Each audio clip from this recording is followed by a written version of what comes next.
I need sports to have to clear the room. Stand up and walk now.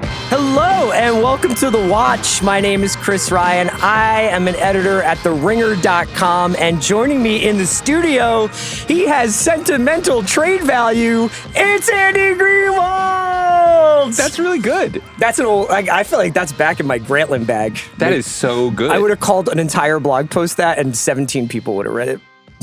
Yeah, but those 17 people would have all gone on to form blogs. It would have been like Velvet Underground. The Velvet Underground and Nico Harrison. Come on, you still could do this. Just come right on. There, dog. Come on. Man. God, sports, pop culture. Why don't we should we start like a place on the internet where we can publish these opinions? Andy, it's great to see you today on the pod. Oscar nominations, reactions.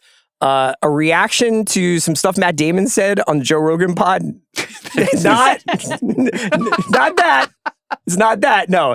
He had some interesting thoughts on screenwriting in the era of Netflix that I wanted to bounce off my resident screenwriter. What better place to share those thoughts, by the way? We will do Pitt episode 3, season 2. We are going to talk about Sentimental Value.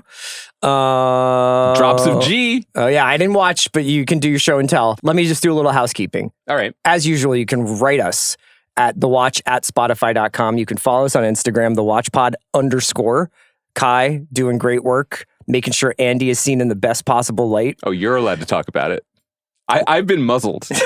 I just want you constantly referencing it. You know what I mean? I want you to be free. I'm fine. Okay. For the record, I didn't say Kathy Kennedy did a good job. Well, I mean, history will tell us. What I said? No, whether she did. And you can watch us on YouTube, Ringer-TV. You can also watch us on Spotify, where I hope you are listening to us. And then I just want to mention, next week, next Friday, Yasi and I in Boston at the Sinclair, 8 p.m. We're doing a live podcast with Pat Flynn from Fiddlehead, and there's still some tickets available. Nice. So cop those. And then Yasi and I the next night at the Coolidge Corner Theater doing a special presentation of Repo Man at the Coolidge, which is one of my favorite movie theaters in the country. So please come out. Tickets are still available. I think some by the time you'll be listening to this. So Try and make it out. Try and say what up. It's going to be cold. Can I ask you a question? Just for like setting the mood for what you'd prefer in Boston. Sure. Do you want the Pats headed to the Super Bowl, or do you want that off the docket for the region? Tread lightly. I wonder what the crossover is of people who care about the Pats a lot and people who are coming to see Repo Man at like 9:30 p.m. on a Saturday night. So you're saying, like, is there a Boston sports guy or gal who also I don't likes know movies? If Bill likes Repo Man. I just feel like there's an archetype here for someone from that region who likes both. It's true. I think it's possible. It's true. You've been up there at times when the Pats have been good and times when they've been bad. So I didn't know if you, like, as a vibe merchant, I'm trying to remember of what they were when I was... I think they were still... It was pre-Brady when I was up there. So I was never up there when they were good. No, we were up there in the Parcells era. Yeah. They got good in 2001. I was in New York. Yeah. You were in New York raging about the tuck rule. Sorry to blow your cover. You've kept that quiet around. That's right. The offices for a long time. How are you? How are you doing? I had my announcements. What are your announcements? No, I'm just sorry. My head's not fully in the game because I just had a long conversation about how I can assist my aging father in renewing his subscription to Gramophone. My dad had a Gramophone. Hell yeah! This is beautiful. No wonder you like Sentimental Value. I know. Gramophone, for those people who don't realize, at least in my knowledge of it from 30 years ago, is like a brick. Yeah. Not in the Stringer Bell sense, but like this thick book. It's basically not like Pusha T's. No, but it's basically like, isn't it like capsule reviews of like the Dutch it's like the Philharmonic? Paris Review for classical CDs. And my dad it was like my dad's most beloved periodical. When it showed up. Yeah. No, my dad also liked Baseball America. That was his other big periodical. Who didn't? You got to keep your eye on some of those guys because you want to know who the Dodgers are going to sign in 8 years. You got to track the moves. You got to see the whole game board. I actually have some Watch After Dark / Sports Center stuff for you at the end. Yeah, I actually wondered, maybe these this is... motherfuckers. You want to talk hot stove? How we're actually going to... Are you going to zag and say we're going to be good? I didn't say that. Okay. Okay, I appreciate that. Do you think there is value? And again, I don't want to step on Shields' corner, but like, could we do a daily OC hunt? We do a podcast called The OC, and it's not about the kid from Chino in the pool house. It's about how the Eagles are inevitably going to have to hire a kid from Chino to be their because offensive that's the last coordinator. guy 'Cause there's available who no doesn't have a reason. job. Yeah, that's what I really want to pod I would about. like to figure out a way to like upstream it to the Ringers Philly special feed. Okay. You know what I mean? I just want to go on the record as saying I am now all in on Declan Doyle. I told you we would have SportsCenter at the end of the podcast. Okay, but do you know why? Because I'm going to forget to say this because I'm old now. I just read gramophone all so day. now this is I've kind of noticed this about you, where you're like, I'm worried that I'm going to forget later. So at the expense of like normal conversation, I'm just going to put my take up front wherever when it hits your head. Bill said this is the best part of the pod. Bill? Oh Yeah. yeah, I thought you were going to be like Bill also just says whatever comes into his brain. I didn't say that. I'm a big fan. I just wanted to say that Declan Doyle, the current offensive coordinator of the Bears, is the same age as our friendship. Yeah, but Declan That's why Doyle. I wanted to bring it up. Fine, we can do this now. Declan Doyle. We don't have to do it now. I just thought that would be Do you know sentimental what value. Declan Doyle does at the Bears? He says, "Mr. Johnson, would you like 3 shots of espresso or 2?" If he only wants 2, that's a problem. That's the 3rd coffee run of the day, I'd imagine. Mr. Johnson, would you like shirts on or off? A little, people who've been listening to this podcast for the last couple of weeks probably have noticed That we're sundowning? What? that Greenwald is just on a tear with film, with cinema, I'm trying to catch and up. that he's catching up. And I would say, I doubted you, and I don't doubt you anymore. You're every other a couple of days, you're like, watch this, watch that.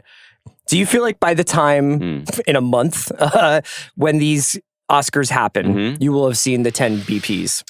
Well, we've discussed my relationship to Hamnet.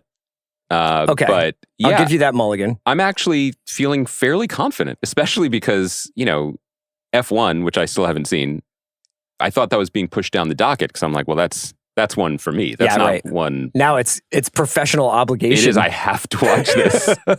I was hoping F1 would come back into like IMAX. Yes. I don't want to watch it at home, yeah. is the truth. Yeah. I do feel pretty confident about my ability to get in front of all these nominees. And I feel semi-confident echoing a bunch of people who I like, trust, and respect. And this was a good year for movies. It was a good year for movies, and it's an exciting Oscars. Sinners got 16 nominations. It broke the record, I believe. One Battle got 11. The Best Picture nominees are as follows: One Battle After Another, Sinners, Hamnet, F1, Marty Supreme, Begonia, Frankenstein, Train Dreams, Secret Agent, and Sentimental Value. Which I think people are surprised that it was just an accident or no other choice. Didn't make it into that list somewhere. F1 kind of that's pretty cool, though. vroomed into it off the back of the PGA nominations, I believe. You should really listen to Sean and Amanda. They've been tracking this stuff for months. Just saw them. They've been podcasting all day today, live. Yeah. They look great. Well, they have a tendency to do that. Yeah. Yeah. I was really happy to finally be able to connect to Sean and be like, Sean, Sentimental Value is like the Andor of movies. Do you want to explain that for people who aren't on X.com? The Everything app? Do you think they've given up? Just that it was very sweet. Sean is very, very committed to that social media platform and said that, he caught up on Andor season 2 and he was like, this is better than most movies. And then it went viral.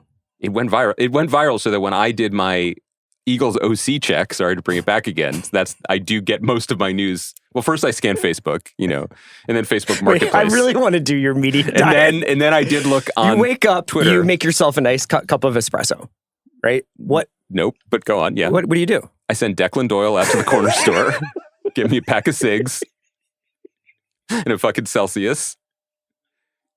Yeah, and think of some ways to get Devontae Smith in space. And then I go Get through some my yak. Facebook groups just to see what kind of action there is. How often are you checking Facebook? Facebook is like a last resort thing. Like Facebook is I have looked at things that are giving me value or entertainment. Which it would be, give me an example of something like on the internet that does that. Do you remember Peach? That was a fun app. That was dope. I feel like I got on a plane and it was like, there was a group text with like you and Sean, and I feel like Amanda was involved and Zach. Yeah. And everyone's like, yo, sign up for this. And I was like, I don't know if I'm falling for it again. Okay, signed up, got on the plane, got off, and you were like, yo, that's over. No, I was the Lord of Peach. I was so good at Peach. Doesn't mean what you think I really it means. was. Like all of my shit on Peach was like, What were you dropping on Peach? it was like GIFs. It was basically like a meme generator, wasn't it? I didn't even engage. In any promise you, case, it was a Peach was great. We got to All right. go back. Peach, Vine, all those all those like that era of social media was my favorite. No, like I will wake up. I will look at my feel good app, the New York Times, which had a great profile of our buddy Jason Mantzoukas today. That was really good. And then I will look at Instagram, which is mostly like painters and ramen shops and fascism. And then I will look at... You are truly one of one. I will look at my James Dimitri reels because he's doing a great run of the best breakfasts in the world. Big Rewatchables fan, right? Big Rewatchables fan. Great content always. And then I will do my deep dive of 11 newspapers related to the Philadelphia sports. Good. Then later in the day, if I have work to do, which I've had a lot of these past few weeks, that's really prime Facebook time. Yeah. When I've run out of anything else to look at. That's when I'll do that. And that's when you start screenshotting Facebook clips and sending them to me. Send them to you. Why did we get off on this? Sean, Andor, X.com. Right. Sean should come on and talk about Andor. I would love that. Yeah. Can I go on and talk about Sentimental Value? We can talk about something. You can do whatever you want. All right. Yeah. You're the one who has like a pay for play situation. It's hard to keep you. I do. Keep you topped off. Except for Philly Special. That's for you. That's for me. Did anything jump out at you? Well, I mean, mainly the number one was this was a very high quality year across the board. We are not Sean and Amanda. I've not been tracking this. I'm sure there are snubs that even maybe you've noticed on a cursory pass or two. But I was looking at this feeling very good about basically every category. And my main takeaway, though, which we alluded to the other day, was Sentimental Value is, in my mind, a total masterpiece. Okay. Let's talk about Sentimental Value out of this conversation. I mean, we can save the pit for later. Well, the segue is, I was thrilled how many nominations it got. I think it was just really, really exciting to me to see that Rhonda Reinsvig got nominated for Best Actress, and Stellan Skarsgård maybe is the favorite for supporting actor. Got nominated for Joachim Trier got nominated for Best Director. This isn't like I don't get the sense that this is the 10th out of 10 nominations. Do you go Joachim? I go Joachim. Oh, do you think it's Joachim? I don't know. Yeah. I mean, it's Joaquin Phoenix, unrelated. Yeah. Huh. But he's American. He's American. Yeah. Yeah, when you get to the J's over there, I guess, you get Fjord. Yeah, I think it's Joachim. Joachim? Joachim, yeah. Joachim. Yo. All right, I'll go with Joachim Trier. Regardless, it's his winter, spring, and summer. Did you watch the movie? I did, yeah. You've been a big Trier guy from the beginning. Yeah, Reprise and Oslo were big ones for me. Oslo especially is a really huge movie for me. And I liked Worst Person in the World a fair amount, and I thought this was lovely. I mean, I thought there were moments of, like, there were flourishes in Sentimental Value that I thought didn't quite land for me. Like some of the almost Wes Andersonian, like the history of the house type things? No, I mean, the house thing hit me pretty hard, but like, I think that some of the flashbacks and some of like I mean, I guess, do you want to get into kind of like spoiling Sentimental Value here? I don't know if you can, but... Yeah, I mean, there's moments that I thought, like people have compared it to like Bergman's Persona and, some other, like, I know that he drew from Olivier Assayas and stuff like that. And like, it's a wonderful movie, and I just actually, the thing I wanted to talk to you about with it was about how when you've watched, like, I mean, for lack of a better term, a bunch of like American blockbuster yes, this is engineered stuff, it actually now, I think I've watched so much of that when I watch something that is a 2 hour and 15 minute study of a family coming to terms with like old wounds. Yeah. I'm like, oh yeah, like that's real life, and I have to like reset my brain that there's not like a transactional thing happening or a like an endpoint to this or something like that, Yeah, I watched this and I was like, oh my God, I have to get out of this country. I gotta talk to you about, I know, his version of Oslo, I'm just like... It's always summer. Why is everybody beautiful? Yeah. It's always summer. I mean, we had a good time in Norway. No, I know. I think like I loved Marty Supreme and I loved One Battle After Another, and I'm not trying to play a one's better than the other game, but there is something, and maybe in a different mindset or in a different geopolitical era, we could take pride in the specificity of tone and expansionist Americanisms that these movies still represent, even though they are, thoughtful. And I mean, I don't want to politicize them, but I don't think that these are exactly like right-wing movies, but like they are still imperialist, I would say, in their volume setting and in their ambition. Sure. And I loved the experience of watching both those movies in the theater. And then I watched this and I was like alive. Like to see a movie that is about people, the fullness of people. There's a great profile of Trier in The New Yorker from a few months ago that just talks about his filmmaking in a way that I kind of overlook because I'm just vibing with it, about how interested he is in faces. Yeah. And how close he gets and his cinematographer gets, and his super emo cinematographer who has to have a special heat shield so that his tears don't affect the lens, apparently. No. Yes. It woke me up, and like I'm going to be generous. This morning, a trailer dropped for the He-Man Masters of the Universe film. Yes. And I watched it and I was like, basically going to be like, you fucking dorks. Like I was going to do the William Shatner SNL monologue about this. Yeah. And then I was like, well, there probably are a subsection of people, maybe in our age cohort, who are responding to this movie with the same electricity that I felt. Is it a movie or is it a series? It's a movie. Okay. That I felt jolt through my body as soon as Sentimental Value began. Like there wasn't a single moment in watching this movie that I wasn't riveted and thrilled and delighted and laughing. Like it's funny, it's human, it's emotional, and it's just a great film. And it's like, to your point, he is the distillation of a lot of classic filmmakers that I love, whether it's Bergman or Ozu or essayists like Summer Hours, family vibes. I mean, it is a healthy, I think, descendant of Woody Allen in the sense that Stellan Skarsgård and Elle Fanning are not a couple in the film, which is really good.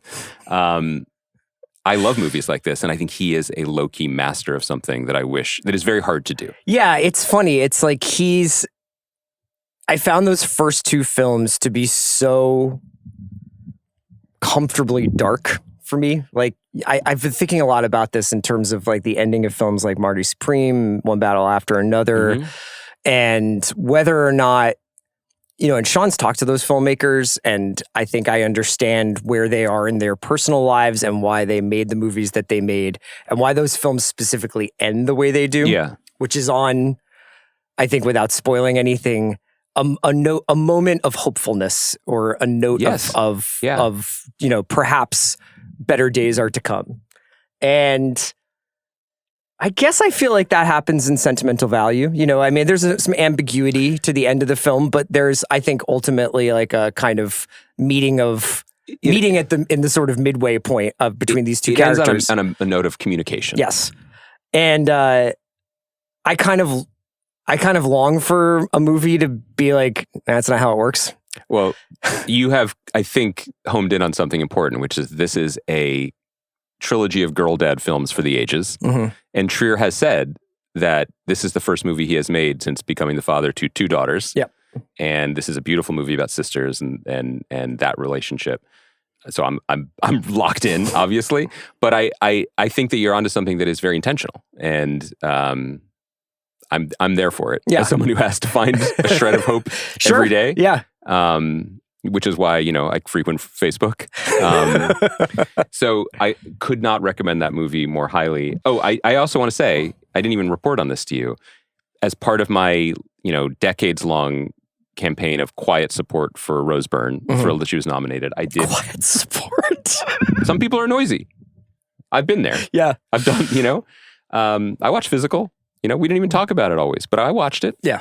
I did give If I Had Legs, I'd Kick You a spin. Did you? Yeah. You gotta get a letterbox. I'm behind on what you're up on. That's tough. It's a tough one. Yeah. It's real tough. Not saying it's bad. I'm just saying it's a real tough watch. She's amazing. And I'm thrilled for her nomination. Very deserving of a nomination. Would you like to do a similar statement of public support for Kate Hudson in Song Sung Blue? It's on my to-do list is both to see that film and then to vocally support her. I noticed with interest that there there's this like very fascinating matrix that I don't quite understand that I think Sean and Amanda are very keyed into about what's getting supported within guilds or then within the town or within because you have to understand, like when you read those anonymous Oscar ballots, I think some of them are a little bit like they're outliers. Like it's like almost they harvest the most extreme takes. Yeah, I'm often. almost just like, is this person, I'm sure that they're real, but it seems like somehow they find the 5 people who are like, I lost my password, so I'm voting for F1, like. Luckily, I still have my subscription to Gramophone. Yeah.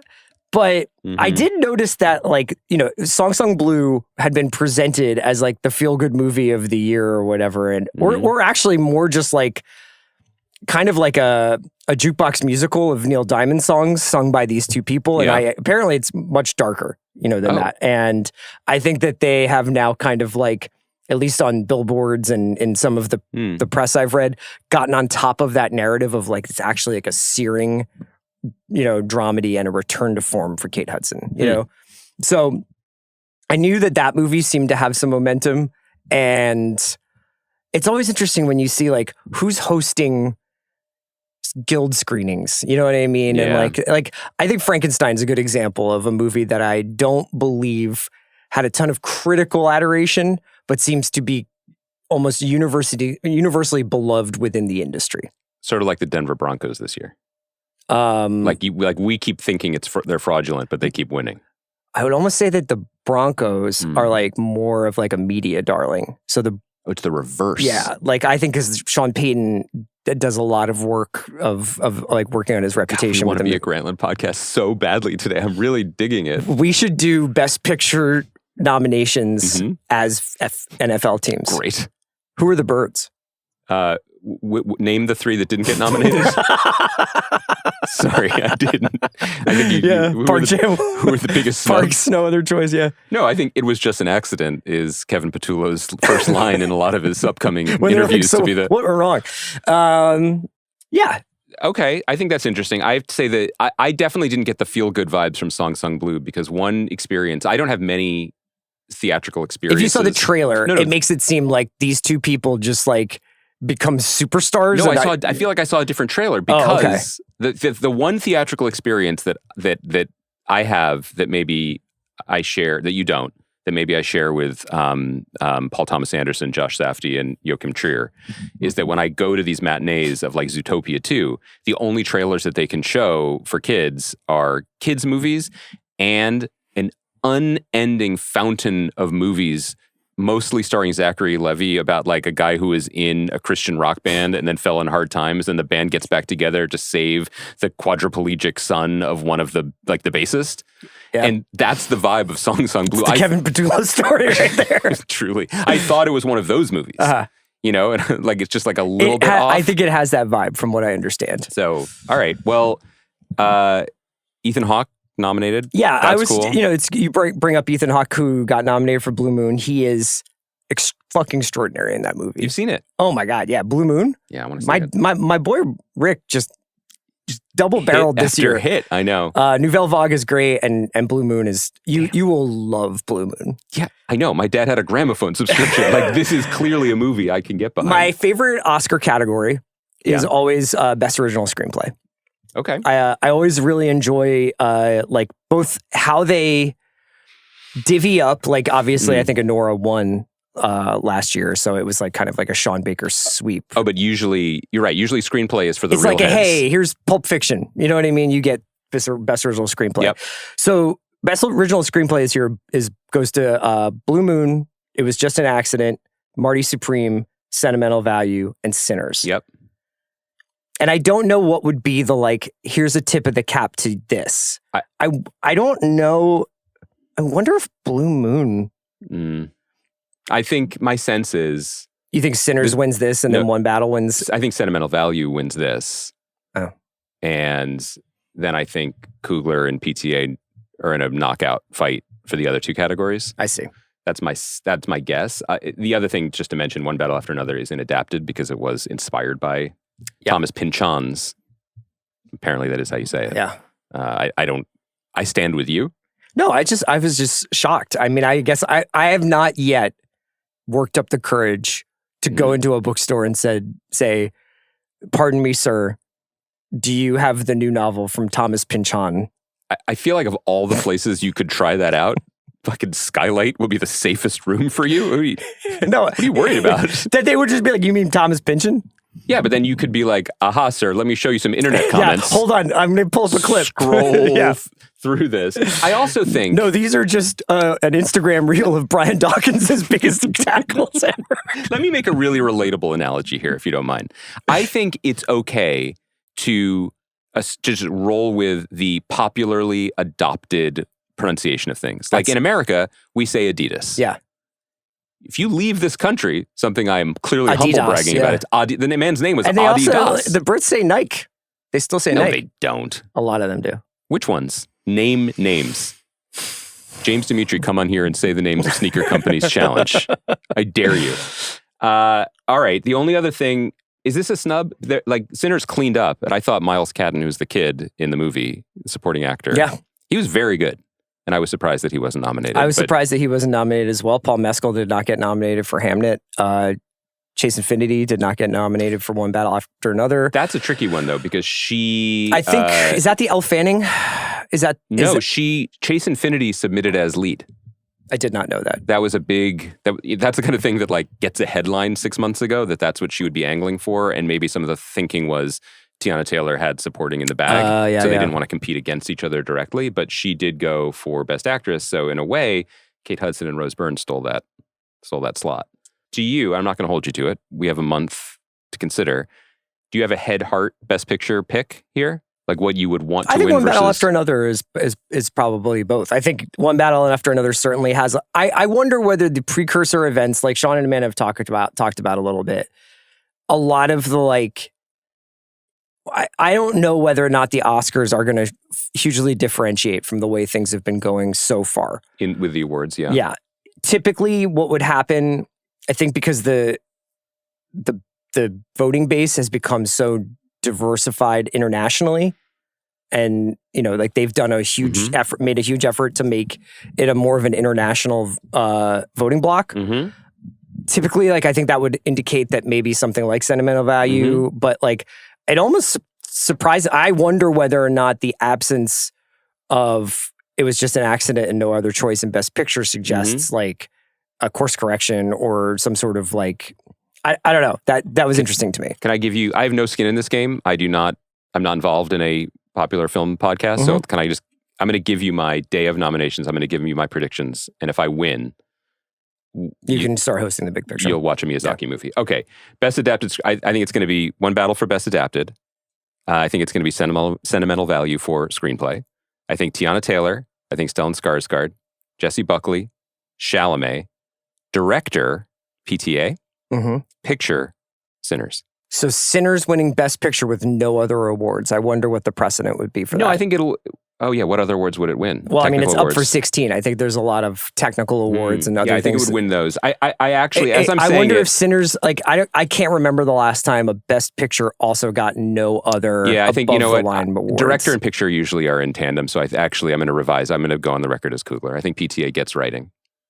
So, does One Battle After Another win Best Picture, or you think Sinners wins Best Director and Best Picture? I think so. Interesting. I do not agree with this.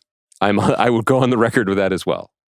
But I think that's my prediction. Okay. I think that because, again, I'm not in the guilds. Actually, I am in one of the guilds, but I'm not like following the trends of the guilds. But you don't vote. Do you vote in the Writers Guild Awards? For the Writers Guild Awards, yeah, I can vote. Do you? I can't comment on that. Okay. Because they don't let you comment? No, I'm just deep in the poly market for it as well. So I don't want to like tip anything. I was going to make a joke about why would they have poly market for the Writers Guild Awards, but they really do have poly market for anything. For like the number of times I mentioned Effingers on this podcast, and we just hit the over. Big win for me. I would say that these voting blocks are not monoliths, and they don't necessarily vote with a personality or a point of view or an agenda. That said, I think the opportunity to crown Sinners is tough to pass up because it is original IP from a young filmmaker, and it sort of ticks the box of this is a popular movie. This movie did very well at the box office. It is also critically adored, and you certainly can't argue with the technical genius of the film. So I feel like and with the number of nominations today, I just feel like momentum is trending in that direction. Interesting. We'll have to listen to Sean and Amanda and see what their take is. I would listen to my take, go, and then actually listen to the experts. That's what I just did. Yeah. That was interesting. Do what Chris did. Tolerate me. And not tolerating you. I brought up the screenplay nom. Yeah. And screenwriting has been on my mind this week. Probably because I don't have to do any. So I'm sure, it's been on my sure this week too. you get done screenwriting and you're like, the last thing I want to talk about or do is write for screen. But Matt Damon and Ben Affleck have been on the promo tour for The Rip. Have you seen it yet? I did. I loved it. I did the big picture on it. I loved it. I liked it a lot. I thought it was quite entertaining. I'm very excited to see it. It looks like a lot of fun. Our producer Kaya, not as big of a fan. Kaya, you didn't like it? I liked it. They're not going to get mad at you. Who's they? Matt Damon and Ben Affleck. No, I liked it. I just thought some of the dialogue was corny, and I said to Chris before we started recording, it really showed me the power of directing because I thought Tiana Taylor, who was quite good in one battle after another, and quite bad in this movie. Yeah. Interesting. I thought maybe you were worried it was a sequel to R.I.P.D. No, I did not worry about that. I think that one's been buried. Or maybe it would be funny if in the Blake Lively Taylor Swift text trove, there was like, Ryan's hard at work on Ripped 2. Did that? We got to get it in while Jeff Bridges is still with us. Did that leak give you any pause about the free-flowing exchange of ideas that we have with Zach I do Baron not want to be deposed. About anything? No. No FOIAs for you. No, it's not even like that I'm that ashamed about it. I just would to see text messages in that context. The other thing that was shocking to me, if we're really talking about it, is when Blake Lively is like, hey, so this is like, if you haven't been following along with this is the sort of lawsuits that have been going back and forth between Blake Lively and Justin Baldoni over the It Ends With Us movie and the debacle that came out of that, although it was quite successful. They've now somehow, for whatever reason, it's been like, well, you need to turn over all of your text messages. This is like a part of the American legal system where I'm like, really? Can't imagine that ever coming And also back. what's weird is that like, they got the January 6th texts, but they're like, never mind. You can just be president. Yes, I'm glad you've reached this point. Were you doing sober, like Jack Smith consideration of these issues until just today? Did you just break your silence? I'm just saying, so Blake Lively had sort of brought Taylor Swift into this whole process because there was going to be like Taylor Swift music in the movie and they're pals. They're pals. And so at one point they're like going back and forth, but Blake Lively is like mad at Justin Baldoni and is like sort of like employed Taylor Swift to like be on her side and to kind of like do this and do that and have a meeting with him and tell him he's nothing and whatever. Then like, months pass or whatever, and things have been going poorly for Blake Lively and Taylor Swift. We're just off. And Blake Lively's like, hey, love you. Seems like you're like maybe mad at me, but maybe that's just in my head. And like Taylor Swift's like, no, it's not in your head. And I was like, oh shit. I would hate that. If someone was like, if someone broke the social contract and told the truth. No, only Taylor Swift. But no. That's the thing is that like that decision where it's just like, I don't think guys really do this very much, where it's like, hey, is something wrong? And they're like, yeah, you know?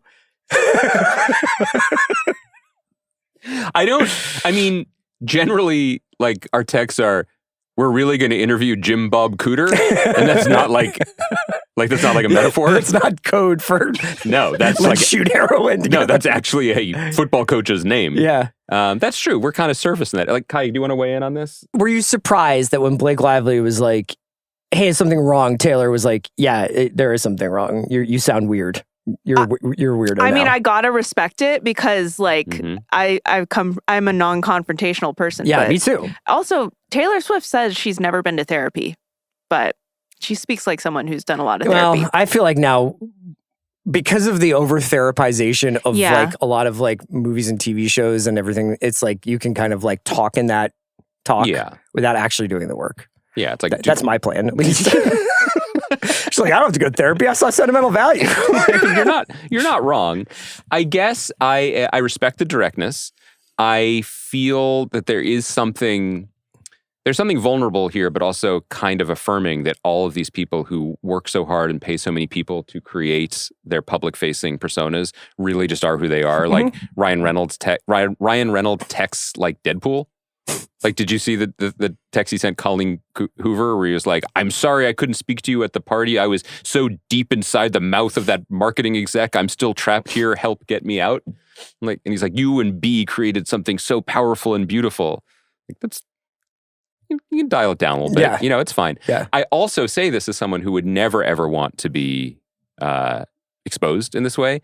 And yet, there is a part of me that does think that of all the body of work, the great body of work that I've left in the public domain these last 25 years, I do think the very best of it is like a one-off text to Tim Simons where I send the right GIF at 4 p.m. You know what I mean? Or if I just come in hot. That's where you do that's your legacy. Yeah, and so I do. Well, it's a shame. It's like, I wish, people used to leave their letters to universities. Yes.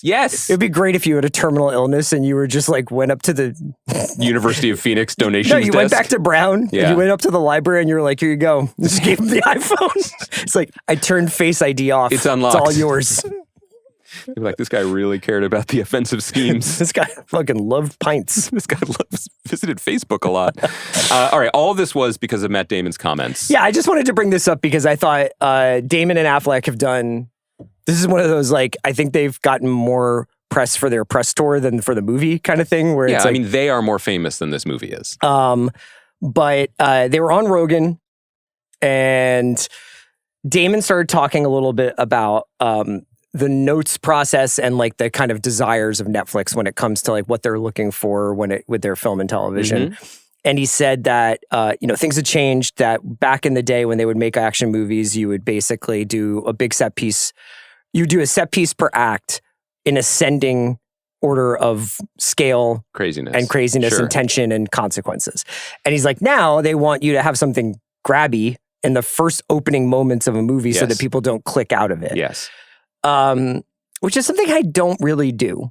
Like, I don't really like, I personally am certainly not watching a movie and be like, well, nothing as grabby has happened yet. It's like, I'm fine watching the credits and 10 minutes or 20 minutes of setup. You're old school. I am old school. I am. But, and so he was like, now we're kind of inverting it where something huge has to happen in the first minutes or they're convinced people are going to click out of it. And then furthermore, and this is something that he articulated what I felt about the last season of Stranger Things that I just couldn't put my finger on, which is the consistent like reiteration of plot and reiteration of what the like sort of stakes are and the setup and like narrating what is pretty obvious on screen and sort of being like, we have to go over there. And then they go over there. It's like, well, you could just show me them walking over there and I would be able to piece that together.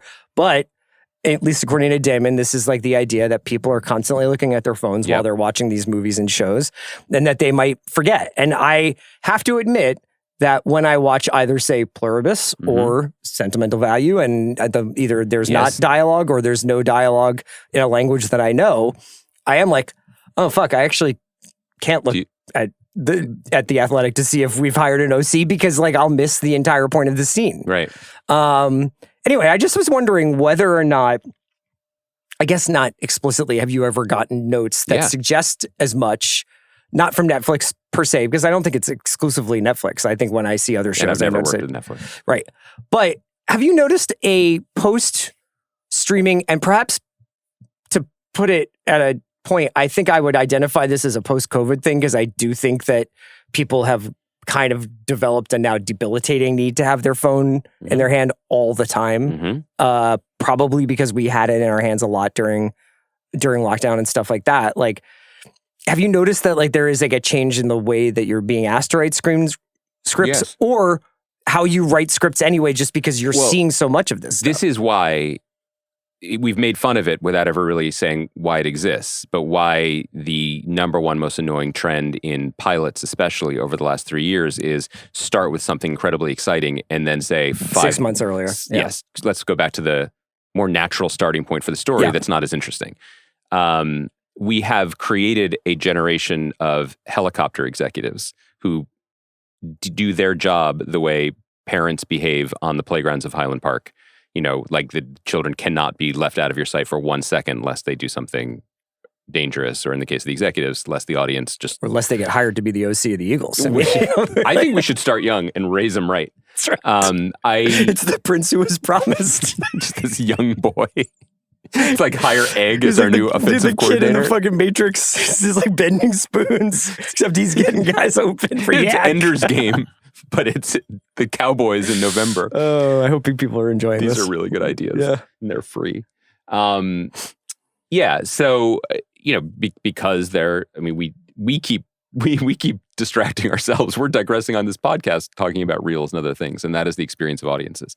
I will say that I've not come up against the restatement of plot, but the absolute surefire note, particularly from streaming services, like I guess everyone is a streaming service these days, but particularly when you are developing for a Netflix or an Amazon that comes from the tech world, they are hyper focused on the first 3 minutes more than anything else. Yeah.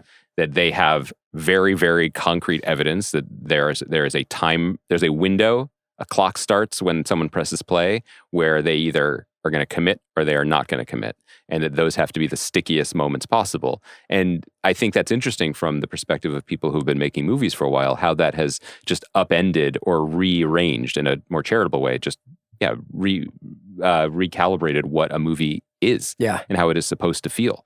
That it's not ascending, that it's actually in some ways descending from the first moment and settling in. Now, look, like there are plenty of examples. Heat opens with an action scene. You know what I mean? Like there are plenty of things that movies and television shows that open with something big. But I think you can see it, to your point, a show like Black Rabbit, which I did actually like quite a bit, but has some of that, like, why is this show opening with what should be the highlight of the first couple of episodes, which is building up to this robbery? You know what I mean? Yeah. Instead, we're going to go backwards now, knowing that this is going to go wrong for these two guys. But we're not exactly sure who all the players are. Now, I don't know whether that was a note or whether that was them saying like, well, we can't just open this and have an hour of these guys trying to set a restaurant up. It's not just that. It's that like the analogy that I would use that is hyper specific to me, and again, the other girl dads who have made films this year, is when I'm making the kids' lunches and I open the drawer to find containers to put aspects of their lunch in, and I have all the wrong sizes. So like I have like a small thing made for like a side of sauce, and I'm trying to put like fucking takeout chicken satay in there with the stick coming out of it. That was just this morning. But the point being, Black Rabbit has to exist in an ecosystem where the sizes are all wrong. I think that the filmmakers were rightfully, they cared about the action sequence and the crescendo of their story for sure. But what they also were excited about was a story of mismatched brothers coming together and starting a restaurant, and the community of people that would be in the restaurant who would become people you would get to know, care about, so that when this crescendo happened, you would be invested in it. Right. Then they're trying to cram that in to a Tupperware that is made by Netflix, which means it has to be a certain way at the beginning. And they're trying to do it in an ecosystem where they went for, I don't know if they wanted, but they ended up with Jason Bateman and Jude Law, stars who are not committing to 5 years of slow build. Sure. So the whole thing ends up being slightly misshapen from maybe what they originally thought, and to our critical eyes was like, oh, that wouldn't have been my preferred way to enter into a story. The fact that you got to a place where you liked the story and you still engage with it is a triumph. Sure. The notes are weird, and they are changing our filmmaking experience. And it goes back to what I was saying about Sentimental Value, which is your mileage may vary from mine, but the way that movie opened with the voiceover and the house, and I thought it was beautiful. Into the main character's backstage freak out, which honestly mimicked how I felt before our FYC Atlanta panel 8 years ago. I found that so like hysterical in all senses, and I was so riveted. But that's my version, I guess, of a massive car chase or something. Like I was in on that, and 100% that would be noted. Yes. You know, and there's a lot of Netflix jokes in that movie, actually. Yeah, it's an interesting experience because, you know, when Sentimental Value begins, there's 3 full screens of financier cards. And also every country in Europe's film commission has kicked in 10 grand. I was thinking about this too. And, it's the movie itself is about Stellan Skarsgård's character, who's the sort of lionized, critically beloved filmmaker, who's going to make one last movie. And he initially is going to make it with his daughter, played by Renata Runzva, and then he chooses, after she rejects him, to make it with an American movie star played by Elle Fanning. And there's this kind of like art imitating life, imitating art thing going on in the movie. But I did note with interest that when he gets, Elle Fanning to sign on to the movie, Netflix just signs on to produce the film. Yep. Before that, he's like, we'll scrape together the necessary funds from all of these nations' film boards and do whatever is necessary to do that. Maybe you hire one. I don't know why, like, the Film Society of Ireland kicks in money to like a Joachim Trier movie, but it's just fascinating, like what you have to do to patch together funding to make anything if you're not making it for one of these major things. Can I give away an idea here?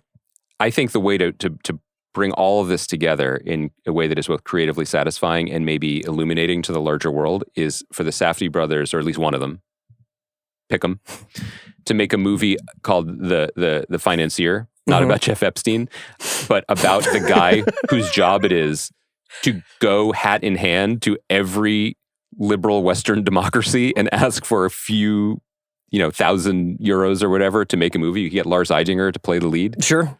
I feel like it would be quite stressful. I can't imagine it. I mean, I also don't know how much longer that will be the case, Well, I think it all depends on Greenland. Before we get into the pit, yeah, sure. Can I just make the small, speaking of small projects that are multilingual with lots of subtitles so you can't look at a second screen, I would like to make the case for Drops of God Season 2. Please do.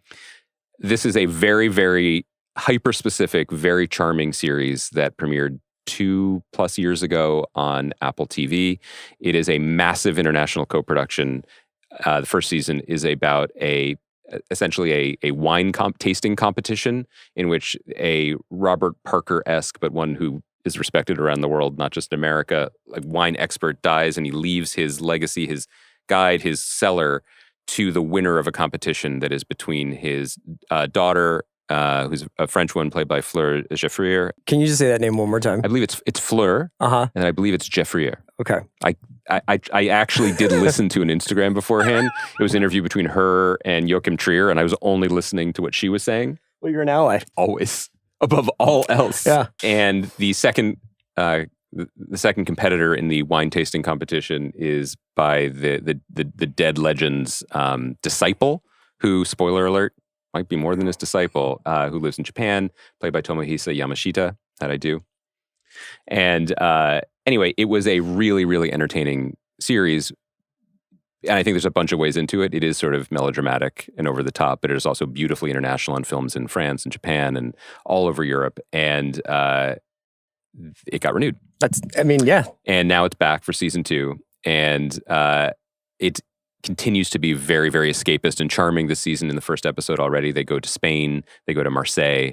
The stakes are now to hunt down the origin of a mysterious, unlabeled bottle of wine. Do you think that they're really going to those places, or are they just shooting in Budapest Spain? This could be a subplot of the Safdie brothers, the Financier movie, because there are a lot of international names in this cast and a lot of production companies, and I don't quite get how it works, but it works. The only thing that I will say about, because some people might turn to me and say, how do you find stakes in a show about two people decanting? Mm-hmm. And I will say that this season introduces Issei's new obsession with free diving. Oh, yeah. Which definitely is a lot more dangerous than swirling and sniffing. I watched the whole documentary about that. The other thing that the first episode does, and I loved it, I want to be clear about that, was that there's a moment when Issei tastes, he sniffs and he tastes this wine, this mysterious wine, and he has a vision and the vision is of the fucking Sea of Tranquility on the moon. And I'm telling you, I was like, are they saying this wine's from space? for a moment, I was like, Apple's notes were so crazy that Can they were we like, get some For All Mankind they were involved? like, For All Mankind works for us. Foundation works for us. Can we spice this up? Can we space this up? I don't think that's... No, it was probably just his sort of... That was his poetic mind traveling all the way out there. But the fact that even for a second, I was like, oh shit, dog. Yeah. They terraformed Mars. Got that terroir. Quatu was like, the minerality of the red soil is so unique. And he's sniffing it, like all the face inside of him is sniffing it and tasting it. That's not true, but did I make it sound more interesting? I'm interested. I liked the couple of episodes that I watched last year. It just didn't really grab me that much. It is a very gentle watch, and I'm happy that it's back. And for people who like it, like, you will not be disappointed. It's back. Did you feel like when they finished the first season, it was like you guys said what you needed to say, or was there obviously a lot more in this world to explore? I mean, it's based on a longer running manga series, and I think it was quite freely adapted, so I don't actually know how close to any original text it is. I think that the genius of it is, yes, they seem to have found a second quest worthy of the first, which I think would be a challenging assignment for a writer's room. But more than that, the show just has a very, very pleasant international cooperation vibe, which is a little bit out of step with the times. And it does have a seriousness and specificity when it comes to wine and winemaking. And like, there's a whole digression in this episode about how they are like defending this vineyard against climate change in ways that are what's climate change? Exactly. One thing I'm realizing as my kids get older is I'm not on a podcast with them. So like, my younger daughter was like, we watched a film in science class today. I was like, oh, well, that's interesting. What was it about? And she goes, climate change. And I said, well, that's a myth. And she's like, what do you mean? And I was like, okay, don't tell mom. I'm going to walk that back. Did you also, what was the nicotine thing? Oh, yeah. My older daughter was in science class. They were talking about the addictive effects of nicotine and how vapes are really easy to get. Not true. And vapes are really easy to get, but like, it's kind of gross. And I was like, well, if you ever want to, talk to Uncle Chris, I'm sure he could come in and address your class.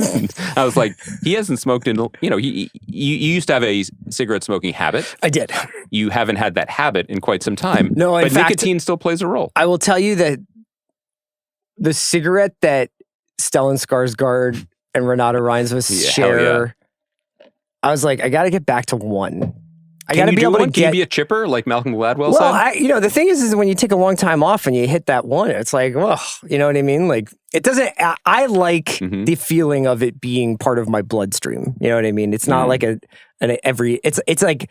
I like nicotine. I don't know if I really want to go back to smoking cigarettes, even though they are my best friend. I think you just answered that question. This is the most emotional I've ever seen you be on this podcast. Well, I'm also coming off a week of watching Zodiac 3 times, and like the smoking in Zodiac definitely makes you kind of want to eat an entire pack. Should we comment on my erasure from the Zodiac Rewatchables history, or should we? It's not the first time we've redone a podcast, though. I think it's the first one that I've been edged out of history. I'm sorry. Yeah. It's tough. Well, it's tough. The game changes. Bring your rate down. You know what I mean? It's not that. It's just that the Declan Doyles are on my heels. It's just me, Bill, and Sean. As it always should have been. I think the previous one was me, you, and Sean. Yeah, and weren't you like, this is a pretty good movie? It was early in the run of Rewatchables. Yeah, so you weren't sure that you were supposed to be, full-throated in my defense. Exactly. Let's talk a little bit about The Pitt. I didn't intentionally say, let's put The Pitt an hour into this podcast, but I will say, a very good episode of The Pitt that I don't have a ton of comments on. Was that what you were asking me? Because you it was interesting. You texted me asking if I had watched it yet, and I hadn't. And then when I reported that I had, I thought you had a leading question. No, I thought, you know what it was? Is I was trying to remember when The Pitt last season went into like, holy shit, overdrive. This is just like every week, I'm like, that was awesome. I enjoyed that a lot. I can go through all of our patients that we've got if you want, and you can just sort of like give me some comments. I have comments. I do want to say, I loved this episode. It was a very good episode. But I think that what I loved about it may have been... The Tree of Life stuff? I did love that. But I also just loved the...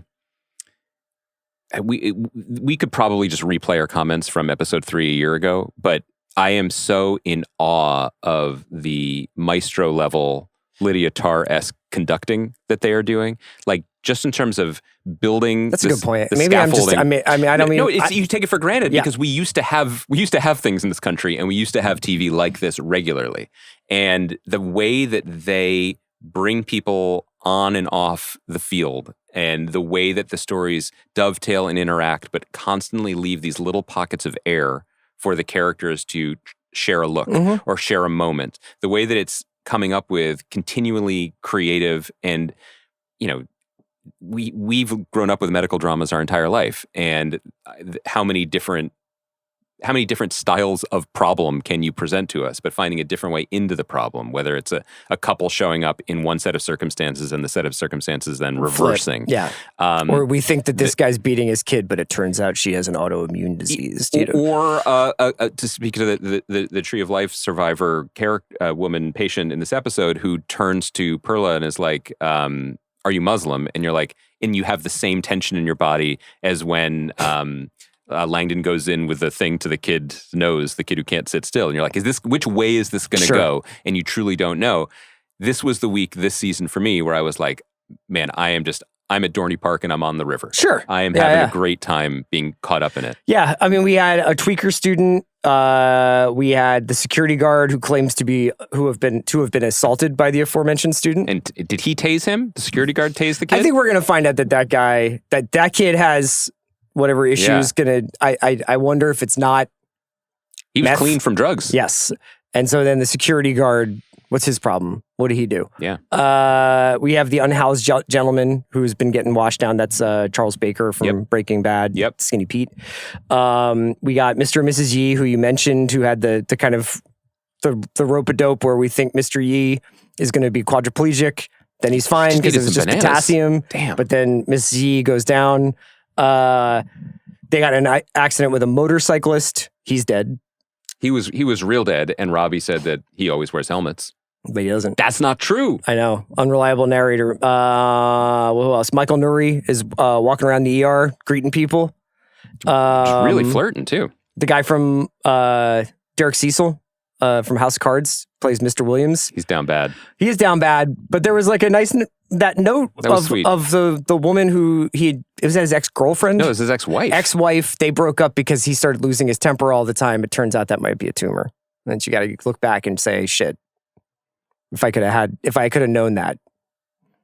Yeah, what would she have done? You want to weigh in on that? I feel like this is a real sliding doors moment for you. This is my thing. It's like, that was a great scene. I don't know what to say. The young girl with bruises has a dad who is a giant asshole, but it turns out the girl is suffering from an autoimmune thing. So we get the depiction of the guy as a prick, but perhaps not a child abuser. I think definitively not. Although you never know with the show. The Tree of Life thing, I thought, was handled beautifully. You know, and it is an example of the moments and the space the show is taking and these quiet hours before this code black kicks in that I think is going to be the beginning of the dominoes of the rest of the day of the show, of the season. I thought that this was just a lovely character moment. I think they are doing a really good job with Robbie. Perhaps last season with some of the flashbacks and the longing looks at his mentor's memorial and it being the anniversary of his death and all this stuff. This season, I feel like they're doing a little bit more show don't tell with him. And like you said, riding to work without a helmet, which Noah Wiley has since commented on, saying like that is important.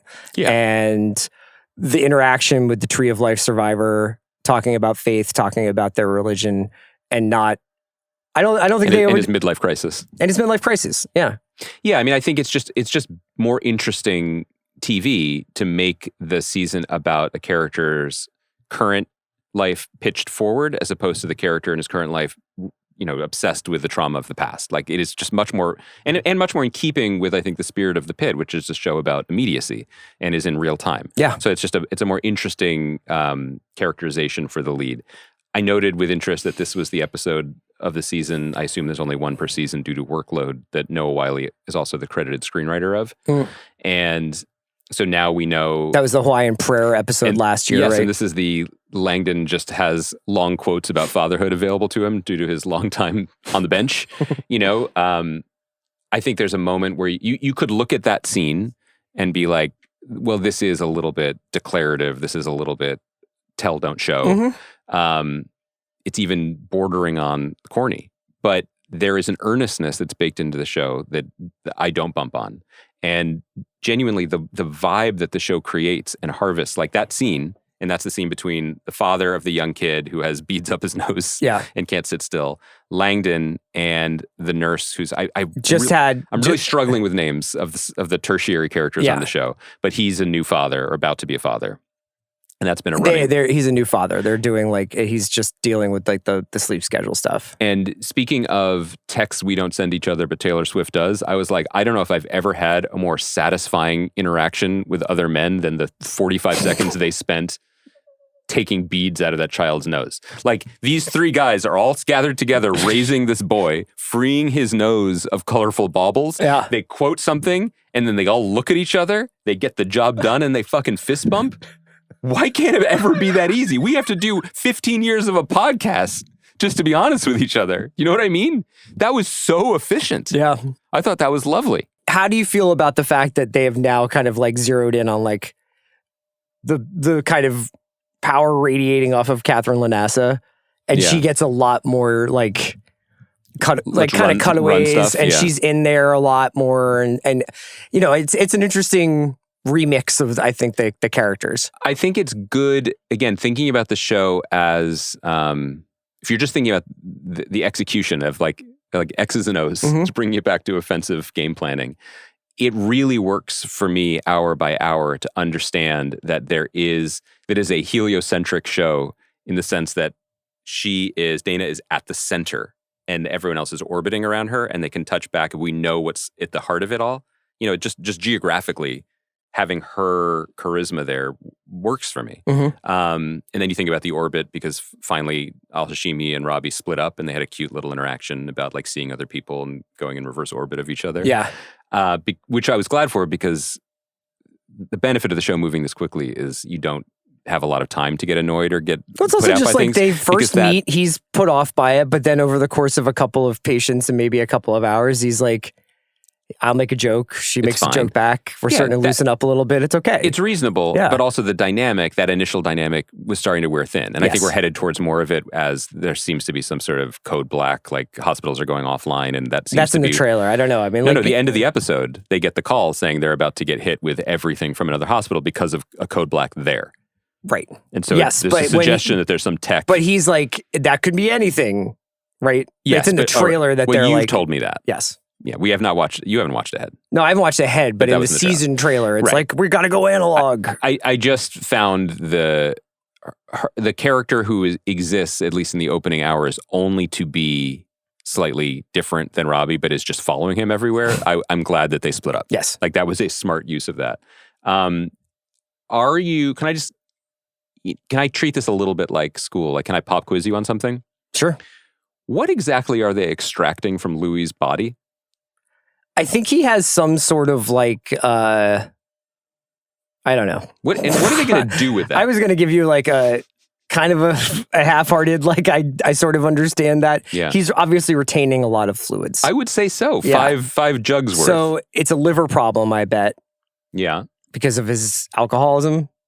He does have alcoholism. And I don't know why they can drain that much, but yes, like there's probably some organ failure going on there. Do you watch those scenes with increasing dread that something else is going to come out of him? That there's some, like that is a misdirect? I don't know. Louis' been there for a while now. I mean, he was there in the first season, and I don't know what's going to come out of him, or how one of these new kids are going to fuck this up. Or what anecdotes, including like Pittsburgh's connection to the history of fireworks. That's true. I do enjoy that.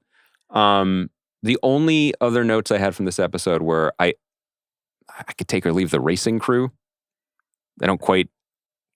I mean, it's Western Pennsylvania. Yeah, but they're from Georgia.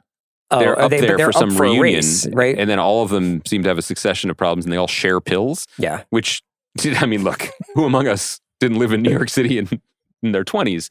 I'm just saying, you grow out of that. Yeah. I like the ways, for a show that we sometimes ding, or at least we point out the ways in which it is overtly, I mean, sad to say, anything about good people trying to help in an overloaded system is by definition political.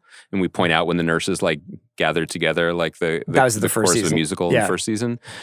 The subtle ways that the show does it as well, like the fact that Robbie has a lot of experience removing tasers from people and how you treat that. Or the fact that they have to like the insurance is having them move a surgical patient to another hospital because it frees up a bed. Yep. And I thought it was good that they had some sort of a mixed variety of reactions to that rather than just like, this is unacceptable that insurance does this. It was kind of like, well, it frees up a bed and it does this. And it's like, this is how the system works. Are you happy that the security guard guy can get the bet pool running again? The FanDuel of the Pitt is back up and running? I'm excited for next week's episode. I haven't watched ahead, but I am excited for next week's episode in that regard.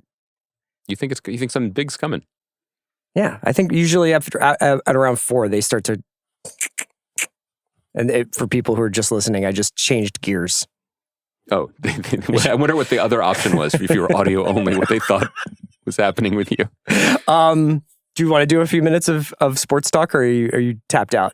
I'm curious. Where do you want to go with it? You had a Phillies take you wanted to jump into. It's interesting how many things in my life that I like are under full-on assault. Like democracy? What? To being like, to collapsing. And I don't know if that's extreme, but... All right. And I'm happy. I am honestly happy for Sean and the Mets. Like, I'm glad that those guys... Go on. I feel like you're yeah. But the Dodgers thing has been getting to me a little bit this week. And sure. I'm so glad the Mets got Peralta instead of the Dodgers, because if the Dodgers got Peralta, I do think like people would be like, we're not going to fucking spring training. This is ridiculous. Yeah. And I've been do you feel similarly if the Ellisons get Warner Brothers? Like, I just want to know where No, your it's college football that I've been thinking about a lot. Because really? Not because of the portal, because I think the kids should be able to transfer. But wait till I tell you about what Amazon's done to wages. It's gonna blow your mind, but we'll get there. No, but I did breathe a sigh of relief that somebody besides the Dodgers got Peralta from the Brewers. Do you feel though, economic inequality aside, how does it make you feel knowing that the Phillies have essentially done nothing? Mm-hmm. They've lost depth, lost players, still have Nick Castellanos on the books. Yes. And yet still somehow have the 4th highest payroll in Major League Baseball. Well, they take care of their guys. It's a union town. Yeah. I'm annoyed at the running it back thing, but at the same time, baseball is so weird and fluky that all these... Yeah, they could be healthy and hot and they could win it. I mean, probably not with the Dodgers, but they could. No, it's a race for second place. No shame in that. I was excited by I can't remember who I saw talking about the Dodgers were scared of the Phillies. That was like who they thought basically the World Series was with. It didn't feel that way during that series, but... No, it did not, because, and I can relate. Like, when you reach a certain age, like, your highs are still pretty high, but you don't get to them as much. You can go real cold for a couple of weeks. Yeah. I believe in Justin Crawford.